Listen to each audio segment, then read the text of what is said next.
7:23, we're back Friday morning, a chance to talk about how we tackle Vancouver's drug problem. Joining us, the author of a very powerful book, Fighting for Space, How a Group of Drug Users Transformed One City's Struggle with Addiction. Our City, Travis Lupick is his name, also writes for the Georgia Straight. Welcome. Thank you. Thank you for having me. Right off the top, let's talk about what is happening now, because what's old is new again. This overdose crisis is something we saw back in the 90s. Yeah, that's the story I recount in the book. All of North America is going through an overdose crisis right now. It's not just Vancouver, it's not just the downtown east side, it's right across North America. Vancouver's been through this before, so I try and tell the story of how we responded then, hopefully save everybody some time, save some lives. What's different this time around of this crisis 2.5 decades later?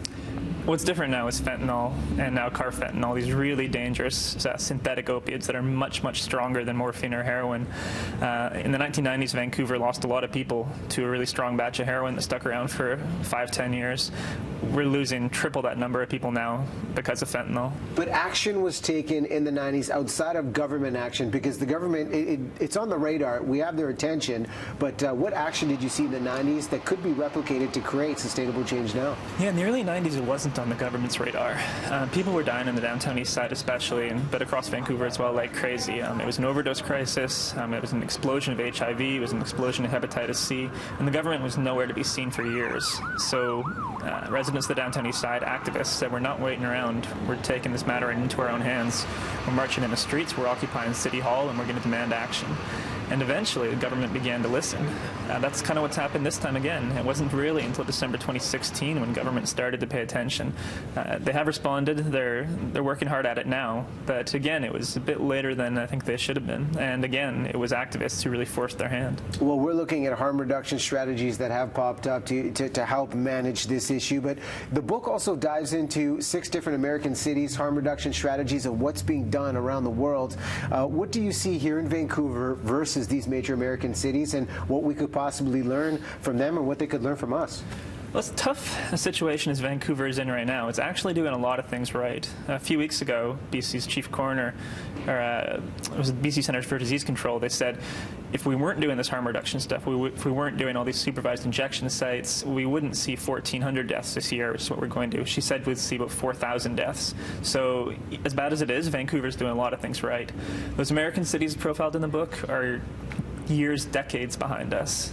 There really is a lot that they can learn from Vancouver, and the overdose crisis is just as bad there, or even worse than it is here. So we're really hoping, I'm hoping with the book they really do learn from some of the mistakes Vancouver made through the 90s, learn from some of the lessons we applied. Well, we get the chance to learn about the human condition, and there's some very raw and personal stories told. How did you get the subjects to open up to share their life story in this and gain their trust?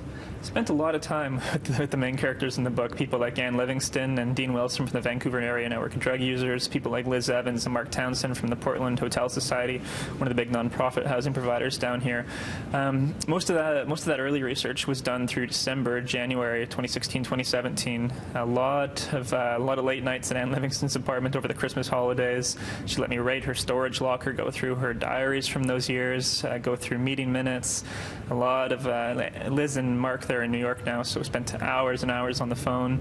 I think that they recognized that we're in a real tough spot right now, and they recognized that they actually did make some progress they made some progress on this in the 90s. So they were pretty eager to share what they'd learned of 2 decades, 3 decades of experience now. Well, you touch on fentanyl towards the end of the book.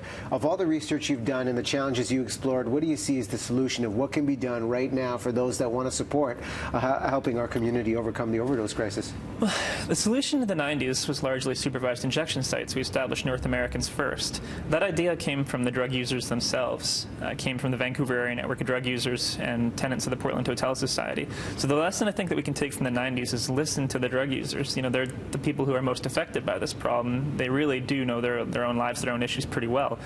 We listened to them in the 90s. I think we need to listen to them again. And what they're saying we have to do now is full legalization and regulation of hard drugs. It sounds scary. It's a radical solution. But fentanyl is a very, very radical problem that's really changed the game. So I think we need to change with it.